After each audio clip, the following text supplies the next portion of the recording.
depende de cómo miremos al Estado, esta afirmación, esta puede ser pregunta o afirmación, si son posibles otras políticas económicas como duda o como afirmación, como digo. Porque de hecho la política económica es una acción del gobierno, y en los enfoques actuales sobre el Estado nos podemos encontrar desde aquellos que, para decirlo muy simplemente, ven al Estado como una encarnación, como un resultado del sistema capitalista, y por lo tanto cualquiera de sus políticas, cualquiera de sus acciones, lo único que hará es reforzar el sistema.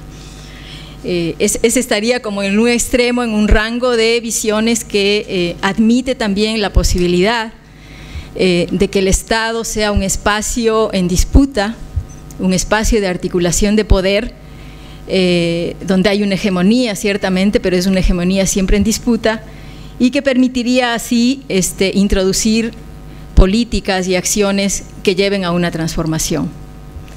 Quizá en esta última línea se inscribiría la experiencia concreta que están viviendo algunos países, que estamos viviendo algunos países en América Latina, y que han planteado precisamente un protagonismo desde el Estado en un proceso de cambio. Y esto quizá se ha vuelto posible después del neoliberalismo o con el neoliberalismo, porque la disputa se plantea en términos de lo público frente a lo privado, básicamente. La recuperación de lo público como encarnación de un interés más general y compartido frente a la encarnación y el funcionamiento de los intereses privados, corporativos, transnacionales, que son los determinantes en el ciclo neoliberal.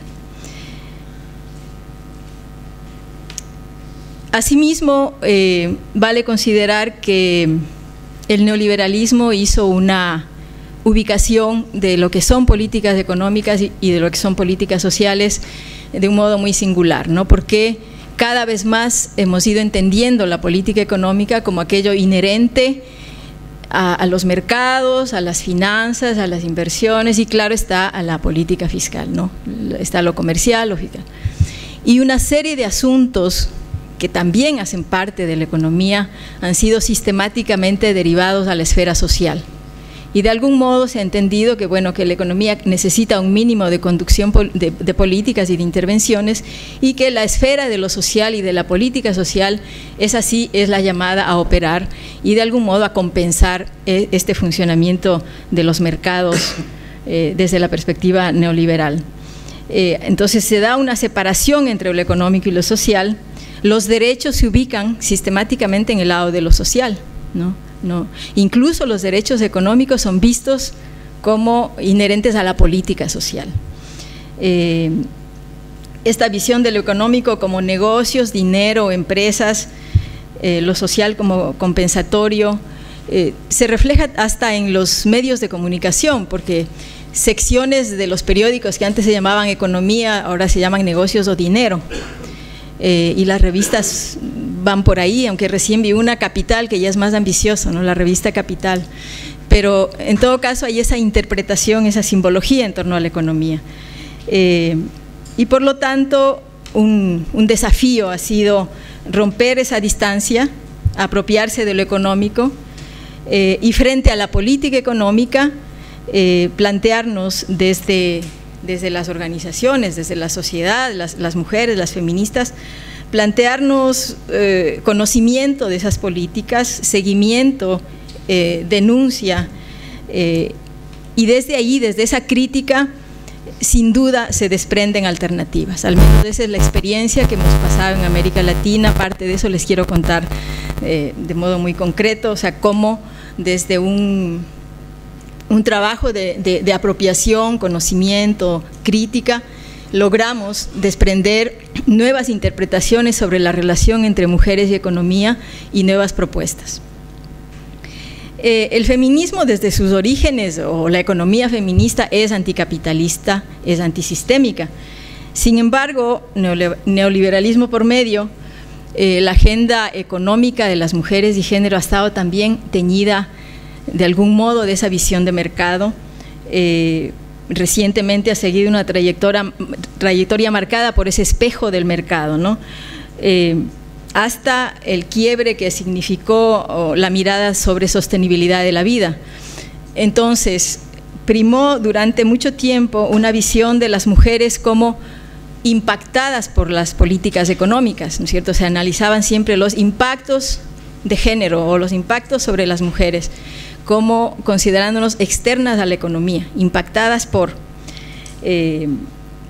Luego esto redundó también en añadir género o añadir mujeres a esa operación cosmética, decir, bueno, vamos a ponerle a esto género, y era poner y mujeres y género al lado de cualquier enunciado.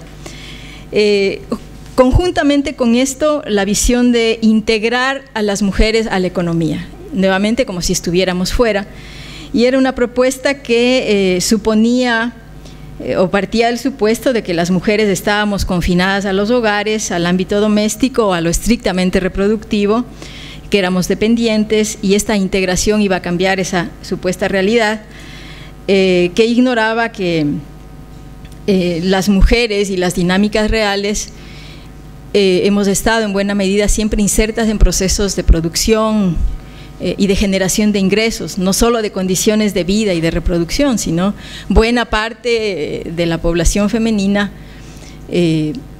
desde siempre ha trabajado para el mercado, para sus formas equivalentes, digamos, aunque no fueran del mercado capitalista. Pero esta mirada de integración de las mujeres a la economía ignoraba eso y nos ponía en este rol de dependientes.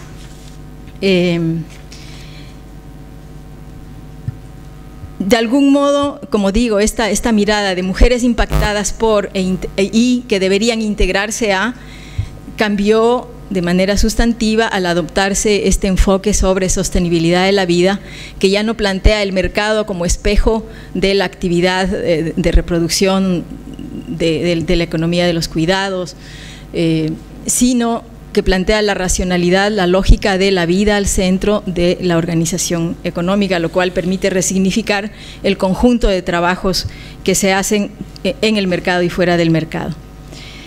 Ahora bien, les decía que la experiencia de crítica y de seguimiento de políticas económicas nos ha dado frutos, y esto va muy cerca con la experiencia del ajuste estructural que empezó a implantarse en el sur hace unos 30 años, un poco más incluso si tomamos en cuenta el caso de Chile. Esto es poco y mucho tiempo, dependiendo de la perspectiva.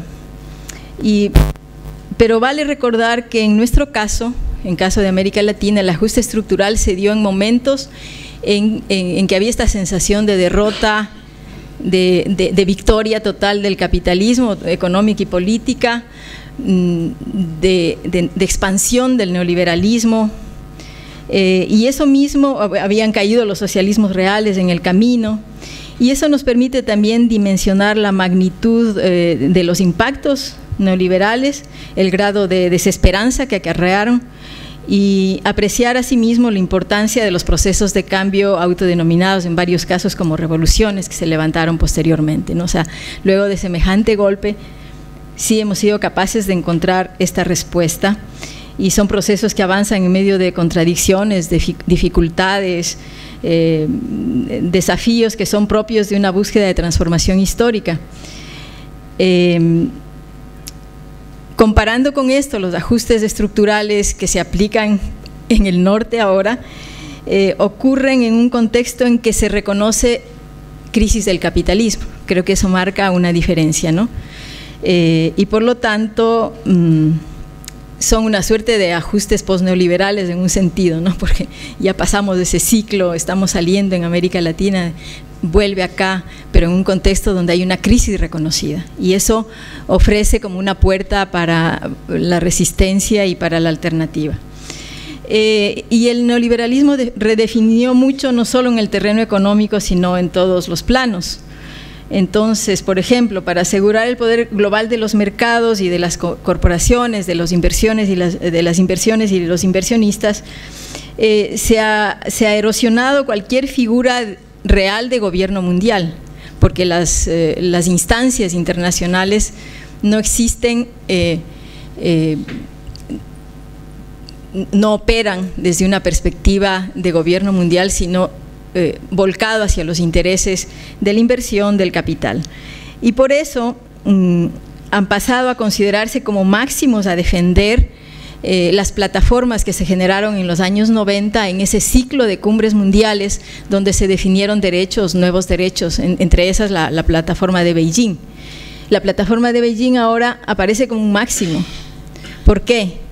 Porque nos congelamos, nos estacionamos ahí y más bien luego de la conferencia de financiamiento para el desarrollo en 2000 hubo esta inflexión, ¿no?, de una fase de definición y ampliación de derechos a una donde eso se clausura y se reemplaza por una agenda neoliberal, porque la conferencia de financiamiento para el desarrollo planteó justamente que cada país debe hacerse cargo de su propio desarrollo y que lo que tiene que hacer es impulsar el modelo neoliberal como condición de generación de condiciones para el cumplimiento de derechos, lo cual era absurdo.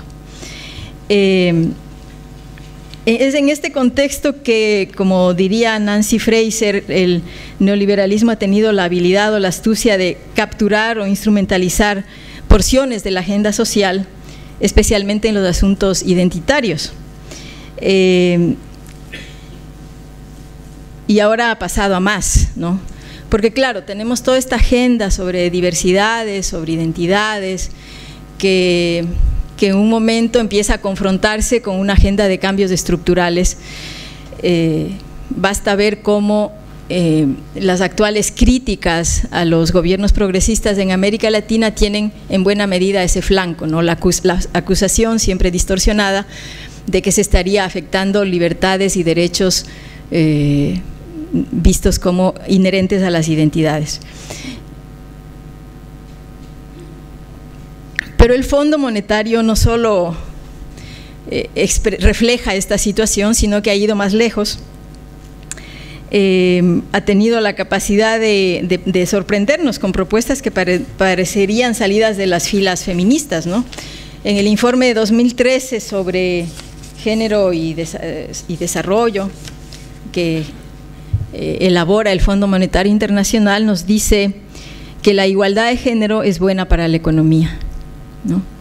Nos dice que la participación equitativa de mujeres y hombres en la fuerza laboral aporta al crecimiento, término que ha estado aquí tan cuestionado, que el hecho de que las mujeres cuenten con ingresos propios tiene efectos directos sobre el desarrollo de las comunidades y la tasa de escolarización de niños y niñas, que es necesario ampliar políticas sociales para que el Estado se haga cargo de las tareas de cuidados, así como reformas fiscales coherentes que no desincentiven la participación de las mujeres en el mercado de trabajo. Eso nos acaba de decir el Fondo Monetario Internacional. Y echa por tierra el supuesto de que al capitalismo y al neoliberalismo le interesa mantener las mujeres en la casa. De hecho, a inicios del neoliberalismo se decía, esta propuesta lo que busca es el regreso de las mujeres a las casas, y eso no pasó, porque por el contrario se fue dando más y más integración al mercado en todo el mundo, y ahora hay una propuesta de ampliar esa integración al mercado como condición del crecimiento y de otras cosas. Y al fondo ahora le parece muy bueno que el Estado asuma los cuidados, ¿no? Y es casi como tocar uno de los mitos del capitalismo, que es decir que el capitalismo no puede prescindir del trabajo gratuito de la reproducción como base de la acumulación. Ahora nos estarían proponiendo algo un poquito distinto, dicen, no, el Estado hágase cargo, porque las mujeres todavía tienen bastante que dar en el mercado de trabajo. Eso, en mi opinión, es un giro que quizá coincide con lo que plantean algunos analistas de la crisis del capitalismo actual, que dicen que, por ejemplo, Nancy Fraser plantea que el capitalismo estaría afectando sus condiciones de posibilidad, que están fuera de la lógica del capital, ¿verdad? Es decir, el trabajo de reproducción, la naturaleza, las actividades de subsistencia, es decir, la mercantilización y el control capitalista de todo lo que haría es eliminar esas bases de retroalimentación y de acumulación que tiene. Algún otro autor plantea algo similar, que es algo que las feministas ya planteábamos hace tiempo, ¿no? Ahora lo replantean desde otro lado, ¿no? Llegan a esa evidencia de que como sistema el capitalismo no es autónomo, no puede pervivir por sí mismo, sino es apoyado en la explotación y en la instrumentalización de estas otras dinámicas económicas que funcionan con otra lógica.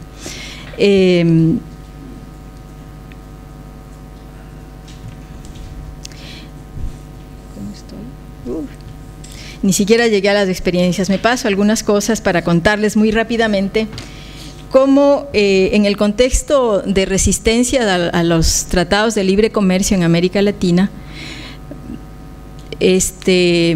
pudimos ir generando un acercamiento en otros términos a la economía y qué variaciones, qué cambios, qué saltos dimos en ese contexto, ¿no? Durante la resistencia del ajuste neoliberal se produjeron algunos fenómenos en relación con las mujeres y desde esta lectura de impactos que veíamos al principio, ¿no? ¿Cómo impactan estas medidas? Vimos que las mujeres estábamos en múltiples roles, o sea, cuando se habló de este impacto, se pudo ver que las mujeres estábamos en el mercado de trabajo formal, informal, frente a las reacciones comunitarias para suplir los servicios que se habían cortado, las iniciativas de cocinas comunitarias, etcétera, etcétera. Esa visibilidad de las mujeres en múltiples roles. Fue posible analizar el fenómeno de feminización de la pobreza, que en su momento fue muy útil para la denuncia, aunque más tarde era cuestionado en parte porque se podría traducir en una identidad negativa. Fue posible mirar las estrategias de sobrevivencia que se articulaban en los espacios colectivos, mirar las relaciones de las instituciones financieras internacionales con las mujeres y sus dimensiones de género, mirar que se generaba una deuda social.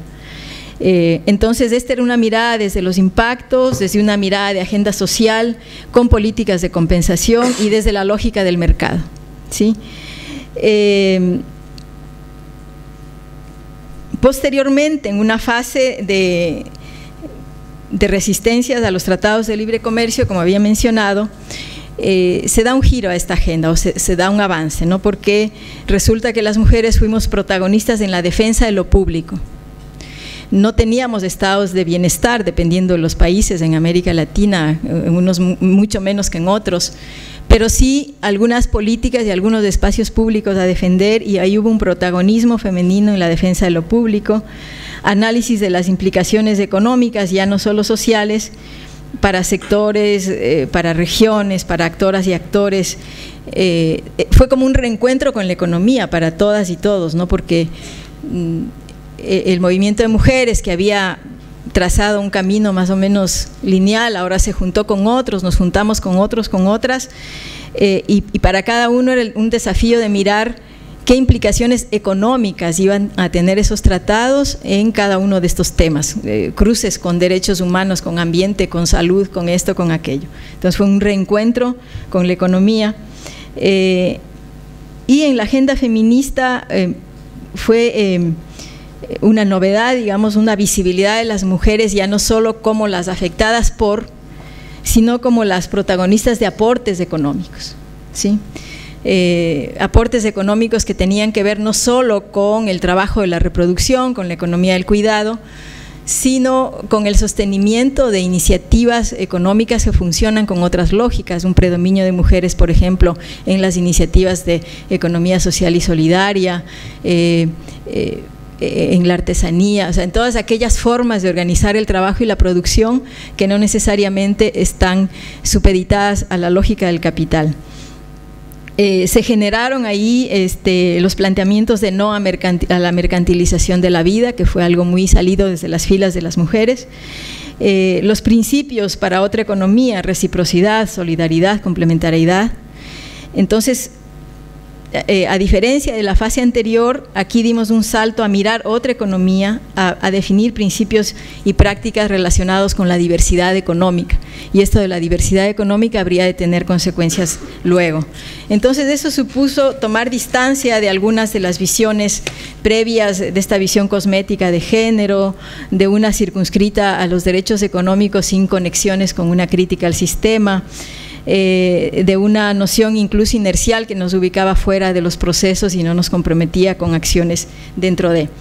Y fue posible ver también la crisis luego con otros ojos, ¿no? De la crisis como momentos en que emergen las mujeres, en que nos hacemos visibles en otros roles que pueden ser transitorios en relación con el mercado y el poder, a ver a las mujeres como permanentes generadoras de medios de vida, de condiciones de subsistencia que van más allá del dinero. Entonces pasamos de incluir los temas sociales a reinterpretar la economía. Y eso nos permitió luego, como decía, no solo hacer un seguimiento de la política económica, hacer una crítica, sino hacer propuestas.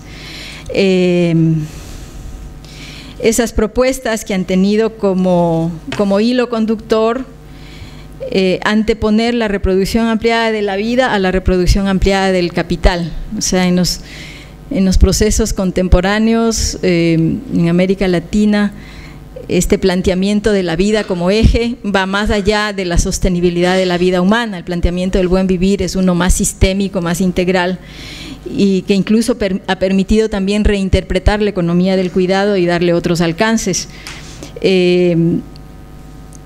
Pensar desde este acumulado en las políticas económicas postneoliberales, en la recuperación y ampliación de lo público, en la definición de ya no solo de soberanía, sino de soberanías en plural. Entonces hablamos de soberanía no solo nacional, sino alimentaria, energética, financiera, económica, múltiples soberanías.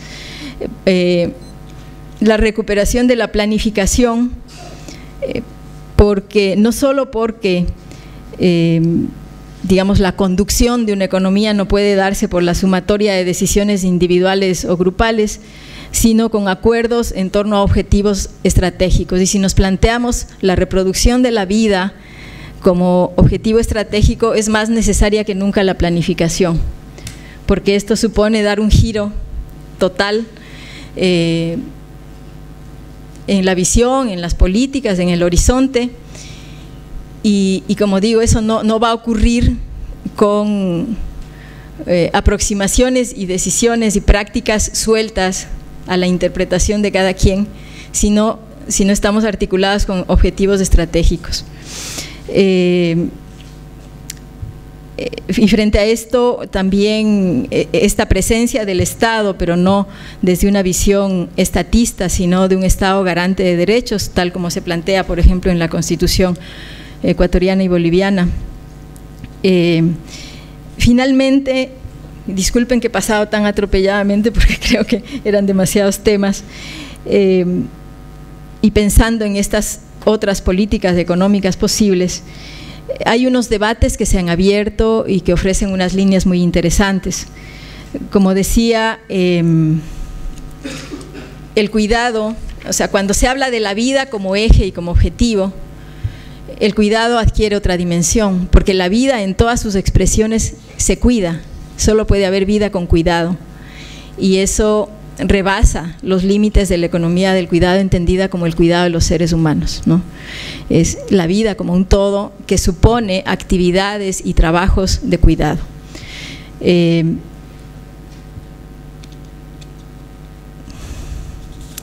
No voy a abundar en esto, pero les dejo así como titular de esta nueva noción de cuidado. Y el otro elemento es justamente algo que de ahí se desprende, que es el trabajo, ¿no? El trabajo visto como condición de vida. Muchas de las propuestas alternativas, en mi opinión, tienen una mirada masculina del trabajo, porque es el ideal del no trabajo. ¿Qué anteponemos al trabajo? No trabajar. El decrecimiento dice, no, hay que darle prioridad al placer y no al trabajo y la producción. Y así, otras corrientes dicen cosas parecidas, ¿no? Reduzcamos el trabajo y dediquémonos al placer y a la diversión y a no sé qué. Este libro que quería dejarles a quienes están trabajando el tema de índices, ¿no? ecuatoriano, la vida buena como riqueza de los pueblos hacia una socioecología política del tiempo. Entonces aquí propone lo mismo, ¿no? O sea, aquí, ¿cuál es la vida buena? Aquella que en cuyo el tiempo que se destina a la relación social, a la contemplación, al arte, y menos al trabajo, ¿no? Entonces esa noción de que el trabajo, bueno, es indeseable y que en ese espacio no puedes hacer ni relaciones, etcétera, ni disfrutar, ni nada. Pero ocurre que la vida necesita trabajo. Y no existe vida sin trabajo, eso las mujeres lo sabemos bien, pero además esto nos devuelve a discusiones y conceptualizaciones básicas de vertiente marxista, porque no es cierto que Marx enfocara la relación seres humanos naturaleza o sociedad naturaleza desde una perspectiva moderna occidental. Tiene unas formulaciones muy interesantes que se aproximan bastante a estos desafíos de buen vivir, y entre otras cosas su planteamiento central es, digamos, si hay algo natural, ¿no? Hay una relación orgánica entre seres humanos y naturaleza, y si hay algo que es natural, fijo y permanente, es que los seres humanos solo podemos existir en sociedad, esa es una condición de existencia, y dos, que el trabajo es la mediación básica en la relación seres humanos-naturaleza, y el trabajo existirá siempre cumpliendo ese rol bajo cualquier forma de organización de la vida, de la producción, etc. Esto nos abre puertas de exploración bien interesantes para las formulaciones que ahora son tan necesarias en este horizonte de buen vivir, pero también abren puertas para pensar en estas otras políticas económicas que yo creo que sí son posibles y son urgentes. Muchas gracias.